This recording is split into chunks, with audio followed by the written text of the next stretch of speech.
ಪುಳೆ ಅಯ್ಯೋ ಸಾರಿ ಸಾರಿ ಸಾರಿ ನೀನು ರೂಮ್ ಬಾಗ್ಲು ನಾಕ್ ಮಾಡ್ಕೊಂಡು ಬರ್ಬೇಕಿತ್ತಲ್ವಾ ಓ ಸಾರಿ ಹಾಗೆ ಬಂದ್ಬಿಟ್ಟೆ ಸಾರಿ ಸಾರಿ ಸಾರಿ ಲೂಸು ಈ ಫಾರ್ಮಾಲಿಟೀಸ್ ನಿನಗೆ ಬೇಕಾ ನೀನು ಯಾವಾಗ್ಲಾದ್ರೂ ಎಲ್ಲಿಗೆ ಬೇಕಾದ್ರೂ ಬರ್ಬೋದು ಟವಲ್ನ ಕೈಯಲ್ಲಿ ಇಟ್ಕೊಂಡಿದ್ಯಾ ಓಕೆ ಆದ್ರೆ ಅದನ್ನ ಉಡ್ಕೊಂಡಾಗ ನಾನ್ ಮಾತ್ರ ಬರಲ್ಲಪ್ಪ ಮಚಾರಿ ನೀನು ನೆನಪಿದ್ಯಾ ಆದ್ಯ ಮದ್ವೆಲ್ ಕೂಡ ಇದೇ ತರ ಆಗಿತ್ತು ಅದನ್ನ ಹೇಗಪ್ಪ ಮರೆಯೋದು ನಿನ್ನಂತ ಪ್ರಾಣಿ ಜಗತ್ತಲ್ಲಿ ಇದೆ ಅಂತ ಅವತ್ತೇ ಗೊತ್ತಾಗಿದ್ದಲ್ವಾ ನಾವು ಫೇಸ್ ಟು ಫೇಸ್ ಜಗಳ ಆಡಕ್ ಶುರು ಮಾಡಿದ್ದೆ ಅವಾಗಿಂದ ಅವತ್ತಿನ ದಿನ ನಾನು ನೆನ್ಸ್ಬೇಡ ನನ್ಗೀಗ್ಲೂ ಕೋಪ ಬರುತ್ತೆ ಕೋಪನಾ ಯಾಕೆ ಅವತ್ ನನ್ ಜಾರ್ ಬಿದ್ದಾಗ ಹಿಡ್ಕೊಂಡು ಸಡನ್ ಆಗಿ ಬಿಟ್ಟು ಬೀಳ್ಸ್ಬಿಟ್ಟಿಯಲ್ಲ ಆ ಕೋಪ ಹೌದಾ ನನಗೇನು ನೆನಪಿಲ್ಲಪ್ಪ ಬಿದ್ದೋಳ್ ನಾನ್ ತಾನೆ ನನಗ್ ಚೆನ್ನಾಗಿ ನೆನಪಿದೆ ಯಾಕೆ ಒಂದ್ಸಲ ನಾವು ಸೀನ ರೀಕ್ರಿಯೇಟ್ ಮಾಡಬಾರ್ದು ಏನೋ ಇದಕ್ಕಿಂತ ಬೀಳೋದು ನಿಗೇನು ಹೊಸ್ತಲ್ವ ಕಾಫಿ ಲೀಟರ್ತೀನಿ ಕುಡ್ಕೊ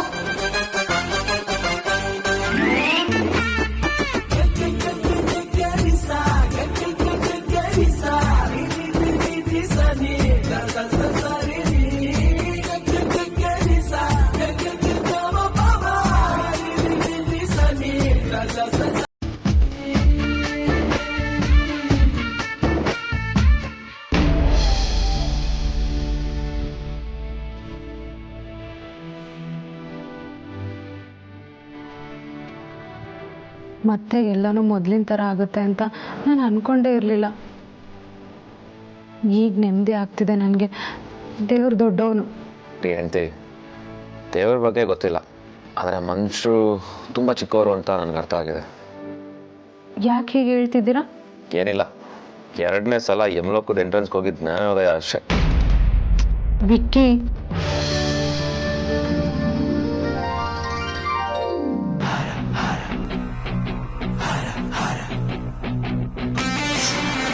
ಇಷ್ಟು ದಿನ ದೇವರು ಅಂತ ಯಾರನ್ನು ಟ್ರೀಟ್ ಮಾಡ್ತಿದ್ವೋ ಅವರು ರಾಕ್ಷಸಿ ಅಂತ ಇವಾಗ ಅರ್ಥ ಆಗ್ತಿದೆ. ದೆವ್ವ ತುಂಬಾ ಕೆಟ್ಟದಾಗಿ ಯೋಚಿಸ್ತಾ ಇರುತ್ತೆ. ಆ ಆಲೋಚನೆಗಳಿಂದ ನಮ್ಮ ಅಗ್ರಜನ ಸೇಫ್ ಆಗಿರ್ಬೇಕು.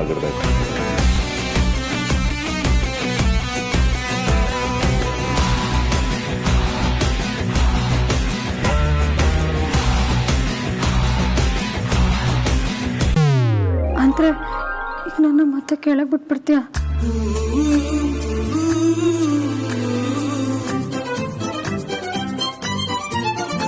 ನೀನು ನನ್ಗೊಂದು ಮಾತು ಕೊಡಬೇಕು.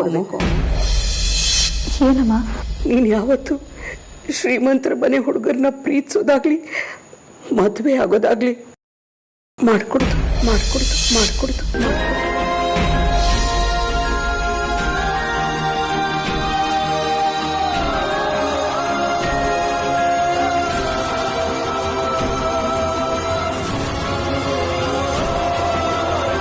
ಯಾಕೆ ಮುಗಿಯ ಏನಾಯ್ತು?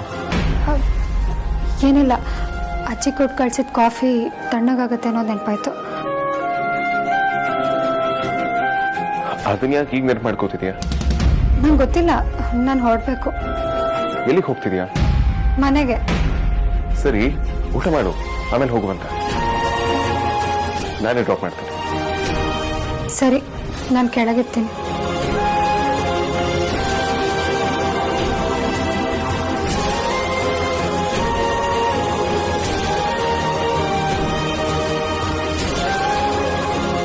ಸಡನ್ ಆಗಿ ಬಜಾರಿಗೆ ಏನಾಯ್ತು?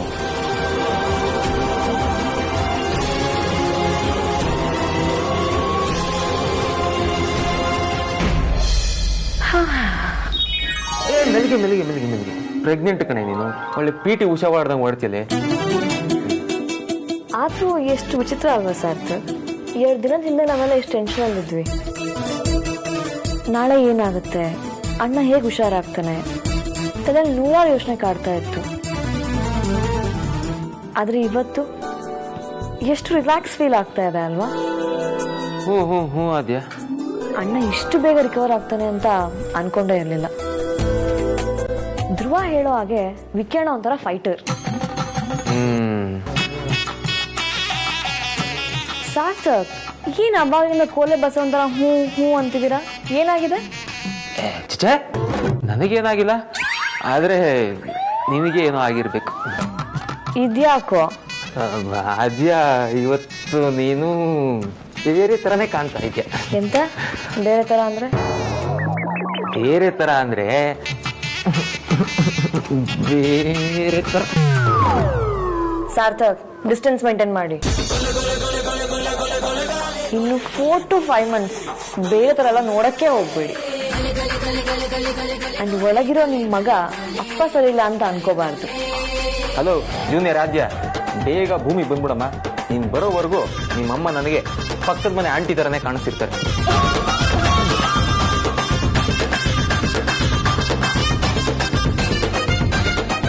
ನನ್ನ ಸಿಂಗಲ್ ಮೀನಿಂಗ್ಗಳ ಕಡೆ ಹೇಳಿದ್ದು.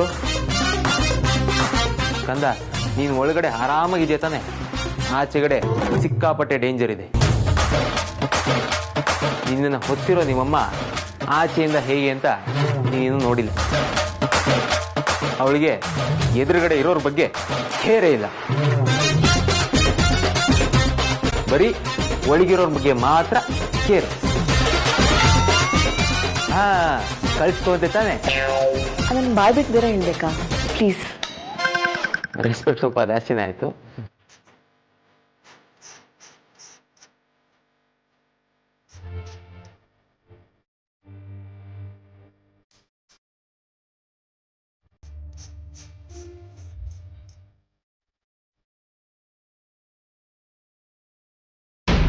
ಸರ್, ನೀನು ಯಾಕೆ ವಿಕ್ರಾಂತ್ ಆಸ್ಪತ್ರೆ ಬಂದಾಗಿಂದ ಎಲ್ರಿಗೂ ಡೌಟ್ ಬರೋ ಥರ ವಿಚಿತ್ರವಾಗಿ ನಡ್ಕೊಂಡೆ? ಅದೆಲ್ಲ ನಿನಗೆ ಯಾಕೆ? ಅದೇ ಕೆಲಸ ನಾನು ಮಾಡಿದರೆ ನೀನು ಸುಮ್ಮನೆ ಇರ್ತಿದ್ದಾ? ಇಲ್ಲ ತಾನೇ? ಅದು ಅಲ್ಲದೆ ಅವನು ಹೇಗಿದ್ದೀಯಾ ಅಂತ ಕೇಳಿದಾಗ ನಾರ್ಮಲ್ ಆಗಿ ಮಾತಾಡೋದು ಬಿಟ್ಬಿಟ್ಟು ಎಲ್ಲೋ ಕಳೆದೋಗಿರೋ ಥರ ನಿಂತಿದೆ. ಕಾಲದಕ್ಕೆ ಆ ದರಿದ್ರ ಅಮೂಲ್ಯ ನಿನ್ನ ತಗಲಾಕಕ್ಕೆ ನೋಡ್ತಾ ಇದ್ಳು. ನನಗೆ ಯಾಕೋ ನೀನಾಗಿ ನೀನೇ ತಪ್ಪು ಒಪ್ಕೊಂಬಿಟ್ಟು ಸರೆಂಡರ್ ಆಗ್ಬಿಡ್ತೀಯ ಅನಿಸ್ತಾ ಇದೆ. ಶಡಪ್. ನಾನು ಸತ್ರು ಆ ಕೆಲಸ ಮಾಡಲ್ಲ. ಮತ್ತೆ ಯಾಕೆ ಹಿಂಗೆ ಮಾಡಿದೆ? ಗೊತ್ತಿಲ್ಲ, ಆದ್ರೆ ವಿಕ್ಕಿ ನನ್ನ ಒಂದು ರೀತಿ ನೋಡ್ದ. ಅವನ್ಗೆ ಆಕ್ಸಿಡೆಂಟ್ ಮಾಡಿ ಸಾಯಿಸಕ್ ಹೊಟ್ಟಿದ್ ನಾನೇ ಅಂತ ಅವನ ಕಣ್ಣಲ್ಲಿ ಒಂದು ಬೆಂಕಿ ಇತ್ತು. ಅದನ್ನ ನೋಡಿ ಡಿಸ್ಟರ್ಬ್ ಆಗ್ಬಿಟ್ಟೆ. ವಿಷಯ ಯಾರು ಗೊತ್ತಿದೆಯೋ ಗೊತ್ತಿಲ್ಲ, ಈಗ ಸಸ್ಪೆನ್ಸ್ ಆಗಿದೆ. ಸಸ್ಪೆನ್ಸ್ ಆಗೇ ಇದ್ಬಿಡ್ಲಿ. ನೀನಾಗಿ ನೀನೇ ಇದೆಲ್ಲ ಮಾಡ್ಕೊಂಡ್ರೆ ದೊಡ್ಡ ಸಮಸ್ಯೆ ಆಗತ್ತೆ. ಆಮೇಲೆ ನೀನೇ ಎಲ್ರಿಗೂ ಅನುಮಾನ ಬರಂಗೆ ನಡ್ಕೋಬೇಡ. ಹಾಗಾದ್ರೆ ವಿಕ್ಕಿಗೆ ನಮ್ಮ ಮೇಲೆ ಅನುಮಾನ ಬಂದಿಲ್ಲ ಅಂತ್ಯಾ? ನನ್ನ ಪ್ರಕಾರ ವಿಕ್ಕಿ ಧ್ರುವನ್ ಥರ ಅಲ್ಲ. ಯಾರೋ ಏನೋ ಅಂದ್ರು ಅಂತ ಅದನ್ನ ಬ್ಲೈಂಡ್ ಆಗಿ ನಂಬಲ್ಲ. ಅದಕ್ಕೆ ಆ ವಿಷಯ ವೇದಾಂತಕ್ಕೆ ಇನ್ನೂ ಗೊತ್ತಿಲ್ಲ. ಒಂದು ವೇಳೆ ವಿಕ್ಕಿಗೆ ಎಲ್ಲ ಸೀಕ್ರೆಟು ನಿಜ ಅಂತ ಅನ್ಸ್ಬಿಟ್ಟಿದ್ರೆ ಇಷ್ಟೊತ್ತಿಗಾಗಲೇ ವೇದಾಂತಿಗೆ ಮ್ಯಾಟ್ರ್ ರೀಚ್ ಆಗ್ತಾ ಇತ್ತು ತಾನೇ? ಹೌದು, ನಿಜ. ಆದ್ರೆ ವೇದಾಂತ್ ನನ್ನ ಹತ್ರ ನಾರ್ಮಲ್ ಆಗೇ ಮಾತಾಡ್ದ. ಅಲ್ಲಿಗೆ ನಾನು ಹೇಳಿದ್ ಕರೆಕ್ಟ್. ಹಾಗೆ ಇಟ್ಕೊಳ್ಳೋಣ. ಆದ್ರೆ ವಿಕ್ಕಿಗೆ ಯಾರೋ ಒಬ್ರು ನಮ್ಮ ಬಗ್ಗೆ ಹೇಳಿದ್ಮೇಲೂ ಅವನು ಅಷ್ಟು ನಾರ್ಮಲ್ ಆಗಿರಕ್ಕೆ ಹೇಗೆ ಸಾಧ್ಯ? ಈ ಥರ ಯೋಚನೆ ಮಾಡಿದಾಗ ಎಲ್ಲೋ ಏನೋ ಮಿಸ್ ಹೊಡಿತಾ ಇದೆ ಅನಿಸ್ತಾ ಇದೆ. ಇದು ನಿಜವಾಗ್ಲೂ ಸೀರಿಯಸ್ ಆಗಿ ಯೋಚನೆ ಮಾಡೋ ವಿಚಾರನೇ. ಅವನು ನಾವು ಮಾತಾಡಿದ್ದನ್ನ ಕೇಳಿಸ್ಕೊಂಡಿಲ್ಲ. ಆಕ್ಸಿಡೆಂಟ್ ಆದ್ಮೇಲೆ ಮರ್ತೋಗಿರ್ಬೇಕು. ಇಲ್ಲ ಅಂದ್ರೆ ಅವನು ನಮ್ಮ ಥರನೇ ಹುಷಾರಾಗಿ ಆಟ ಆಡಕ್ ನೋಡ್ತಿರ್ಬೇಕು.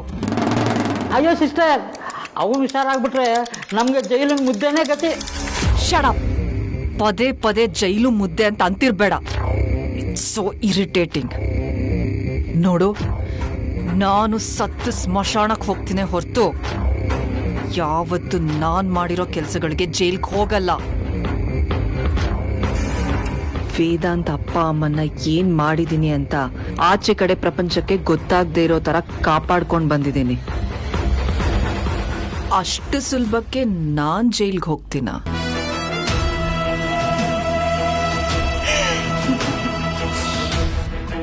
ಚಾನ್ಸೇ ಇಲ್ಲ. ವಿಕ್ಕಿ ಮನ್ಸಲ್ಲಿ ಏನಿದೆ ಅಂತ ನಾನಿವತ್ತು ತಿಳ್ಕೊಳ್ಳೇಬೇಕು.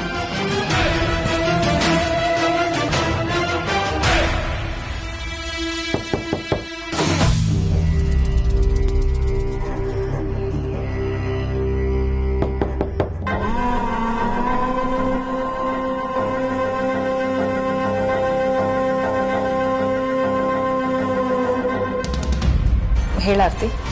ಅತ್ತೆ ಊಟಕ್ಕೆ ಕರೆಯೋಣ ಅಂತ ಬಂದೆ, ಊಟಕ್ಕೆ ಬನ್ನಿ. ಅಯ್ಯೋ, ಅಲ್ಲಿ ಹೋದ್ರೆ ವಿಕ್ಕಿ ಇರ್ತಾನೆ. ಮುಖಕ್ಕೆ ಮುಖ ಕೊಟ್ಟು ಕೂತು ಊಟ ಮಾಡೋ ಸೀನೇ ಇಲ್ಲ.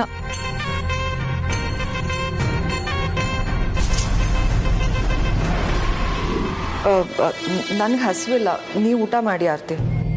ಹೇಗಾಗುತ್ತೆ ಅತ್ತೆ, ಮೊದಲೇ ನೀವು ಟೆನ್ಷನಲ್ಲಿ ನಿದ್ದೆಗೆಟ್ಟು ಆರೋಗ್ಯ ಹಾಳಾಗಿರುತ್ತೆ. ಈಗ ಊಟ ಬೇಡ ಅಂತಂದರೆ ಆರೋಗ್ಯ ಹಾಳಾಗುತ್ತೆ. ಪ್ಲೀಸ್ ಬನ್ನಿ. ಪರವಾಗಿಲ್ಲ ಆರ್ತಿ, ನನಗೆ ಹಸಿವಾದಾಗ ನಾನು ತಿಂತೀನಿ.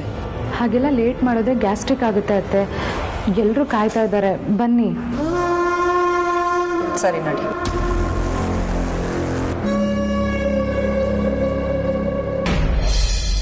ಅಣ್ಣ ಒಂದು ನಿಮಿಷ. ಏನು? ನೀನನ್ನ ಕೊನೆಗೂ ಒಪ್ಕೊಂಡೆ. ಇಷ್ಟು ಬೇಗ ಕ್ಷಮಿಸ್ತೀಯ ಅಂತ ನಾನು ಕನ್ಸು ಮನಸ್ಸಲ್ಲಿ ಅನ್ಕೊಂಡಿರ್ಲಿಲ್ಲ. ಅದು ಈಗ ನನ್ಸಾಗಿದೆ. ಆದರೆ ಮಂಜು ಅಂಕಲ್ ಮನೆ ಬಿಟ್ಟು ಬರೋಕ್ಕೆ ಸ್ವಲ್ಪ ಹಿಂಸೆ ಆಗುತ್ತೆ. ಆದ್ರೆ ನಾ ಇಲ್ಲಿ ಅವನು ಎಲ್ಲ ಸರಿ ಹೋದ್ಮೇಲೆ ನಾ ಅಲ್ಲೇ ಇರೋದು ಅಷ್ಟು ಸರಿ ಬರಲ್ಲ. ಆದ್ರೆ ಇಲ್ಲಿಗೆ ಬರೋಕ್ ಮುಂಚೆ ಸುವಾಸಿನಿ. 1 ಸೆಕೆಂಡ್, ನಿನಗೆ 2 ವಿಷಯ ಕ್ಲಾರಿಫೈ ಮಾಡ್ತೀನಿ. ಮೊದಲನೇದು, ನಾನು ಇದನ್ನ ಕ್ಷಮಿಸಿಲ್ಲ, ಕ್ಷಮಿಸೋದು ಇಲ್ಲ. ಎರಡನೇದಾಗಿ ನೀನು ಈ ಮನೆಗೆ ವಾಪಸ್ ಬರೋದು ಇಂಪಾಸಿಬಲ್.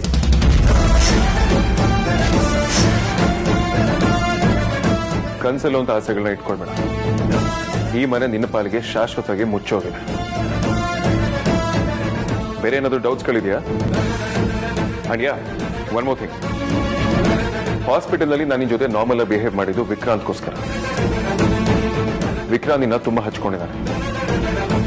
ಅವನಿಗೆ ಎಚ್ಚರ ಆದಾಗ ನೀನು ಅವನ ಜೊತೆ ಇದ್ರೆ ಅವ್ನು ಖುಷಿ ಪಡ್ತಾನೆ ಅನ್ನೋ ಒಂದೇ ಒಂದು ಕಾರಣ ನಿನ್ನನ್ನು ಹತ್ರ ಬಿಟ್ಕೊಂಡೆ. ನೀನು ಇದನ್ನೇ ನೆಪ ಇಟ್ಕೊಂಡು ಏನೇನೋ ಕಲ್ಪನೆಗಳನ್ನ ಮಾಡ್ಕೊಂಡು ವಾಪಸ್ ಈ ಮನೆಗೆ ಬರ್ಬೋದು ಅಂತ ಅಂದ್ಕೊಂಡಿದ್ರೆ ಅದು ನಿನ್ನ ಮುಟ್ಟಾಳ್ತಾನ.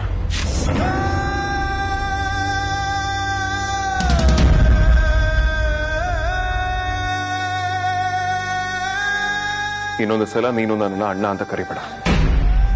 ನಾನು ನಿನ್ನ ಅಣ್ಣ ಅಲ್ಲ, ನೀನು ನನ್ನ ತಮ್ಮ ಅಲ್ಲ. ಅಣ್ಣ ಹೇಳಿದೆ ತಾನೆ, ಅಣ್ಣ ಅಂತ ಕರಿಕೂಡ್ದು.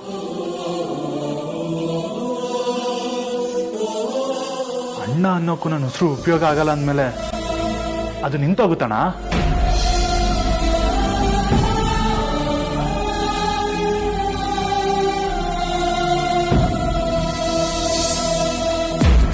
ಧ್ರುವ ಯಾವ ತಪ್ಪು ಮಾಡಿಲ್ಲ ಅಗ್ರಜ. ನೀನು ಅವನಿಗೆ ಅನ್ಯಾಯ ಮಾಡ್ತಾ ಇದೀಯ. ನಮ್ಮನೇಲಿ ಎಲ್ಲರಿಗಿಂತ ಧೈರ್ಯ ಇರೋದು ಧ್ರುವನ್ಗೆ. ಅವನು ನಿನಗೆ ಒಳ್ಳೇದಾಗ್ಲಿ ಅಂತ ಇರೋದನ್ನ ಇರೋ ಥರ ಹೇಳ್ದ. ಆದರೆ ನೀನು ಅವನನ್ನೇ ದೂರ ಮಾಡ್ಕೊಂಡೆ. ನೀನು ಯಾರನ್ನು ನಂಬೇಕಿತ್ತೋ ಅವರನ್ನ ಆಚೆ ಕಳಿಸಿ, ಯಾರನ್ನು ನಂಬಾರ್ದೋ ಅವರನ್ನ ಮನೆಯಲ್ಲೇ ಇಟ್ಕೊಂಡಿದ್ಯಾ. ಇಷ್ಟೆಲ್ಲ ಧ್ರುವ ಮಾಡಿದ್ರು ನೀನು ಅವನನ್ನ ವಿರೋಧಿಸ್ತೀಯ ಅಂದರೆ ಆ ಸುಹಾಸಿನಿ ನಿನಗೆ ಎಷ್ಟು ಬ್ರೈನ್ ವಾಶ್ ಮಾಡಿರ್ಬೇಡ. ನಿನ್ನನ್ನು ಸರಿಯಾದ ದಾರಿಗೆ ತರೋದು ಅಷ್ಟು ಸುಲಭ ಅಲ್ಲ. ಆದರೆ ನಾನು ಬಿಡಲ್ಲ ಅಗ್ರಜ.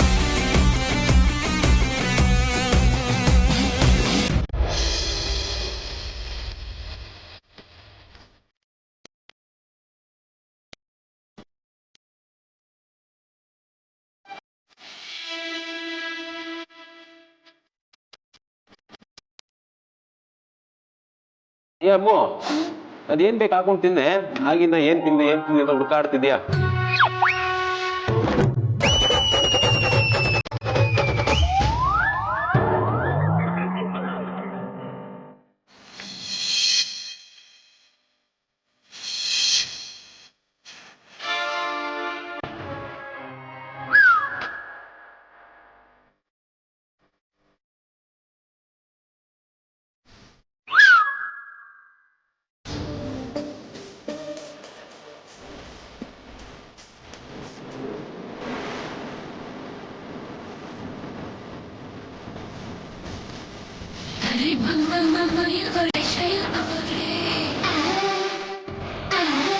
ಅಮ್ಮು, ಊಟ ಮಾಡು. ಯಾರಿಗೆ ವೇಟ್ ಮಾಡ್ತಾ ಇದೀಯಾ?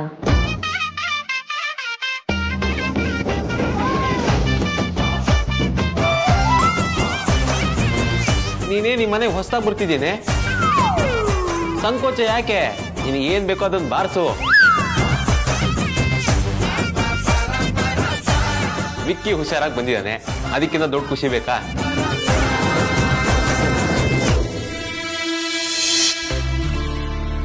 ಸರಿ ಅಣ್ಣ.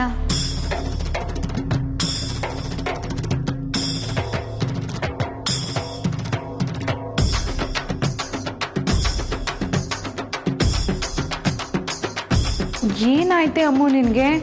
ಏನ್ ಯೋಚನೆ ಮಾಡ್ತಿದ್ಯೆ? ಅದು ಅಕ್ಕ, ಏನ್ ತಿನ್ಲಿ ಅಂತ ಡೀಪಾಗಿ ಯೋಚನೆ ಮಾಡ್ತಿದ್ದೀನಿ.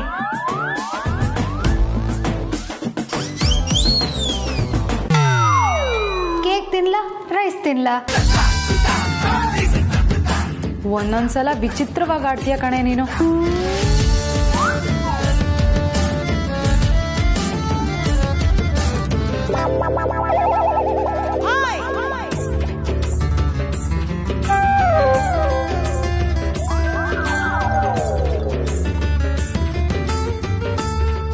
ಈ ಟೆನ್ಷನ್ ಅಲ್ಲಿ ನಾನು ಅಣ್ಣ ಲವ್ ಸ್ಟೋರಿನೇ ಮರ್ತ್ಬಿಟ್ಟಿದ್ದೆ. ಅವನು ಅಮ್ಮನ ಪ್ರಪೋಸ್ ಮಾಡಕ್ ಹೋಗಿದ್ದ ಅಲ್ವಾ?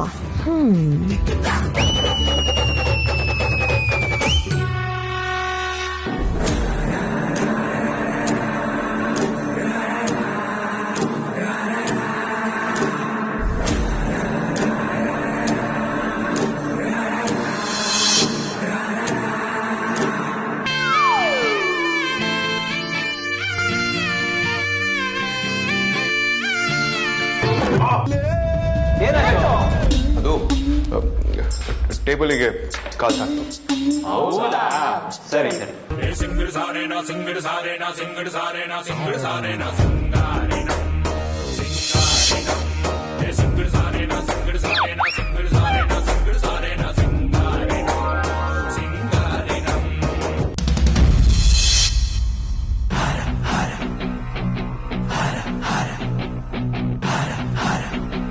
ಮದರ್ ಇಂಡಿಯಾ,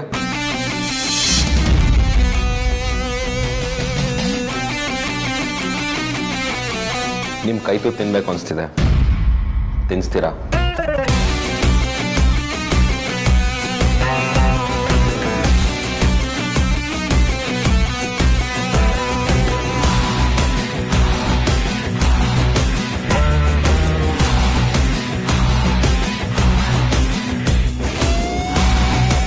ಅಮ್ಮ, ಏನ್ ಯೋಚನೆ ಮಾಡ್ತಾ ಇದೀಯಾ?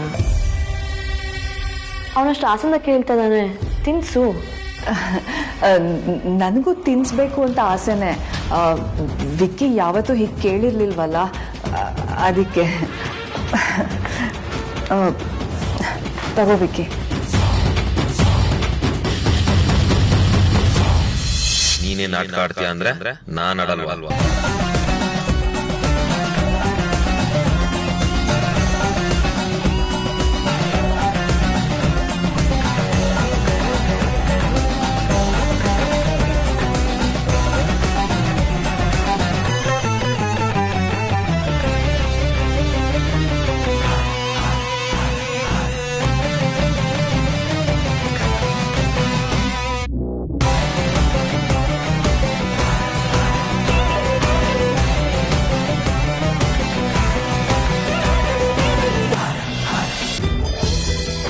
ಅಮೂಲ್ಯ, ನಾನು ನೋಡ್ತೀನಿ, ನೀನು ನನ್ನ ಜೊತೆ ಬರ್ತೀಯ ಅಲ್ವಾ? ಹಾ ರಾಜಣ್ಣ, ಬರ್ತೀನಿ.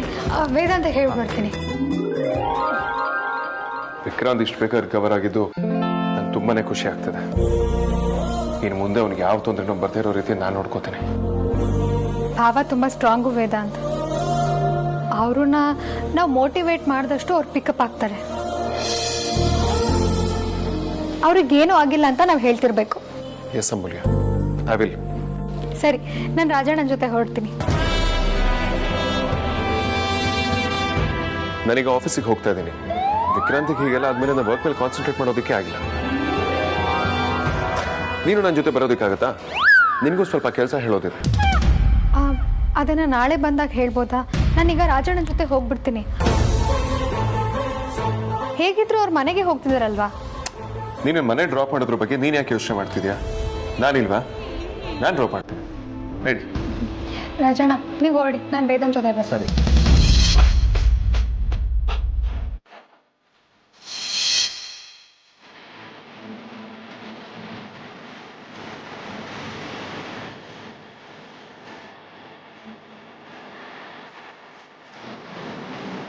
ಇವನ್ಗಿರೋಷ್ಟು ಕೊಬ್ಬು ನನಗೂ ಇಲ್ಲ.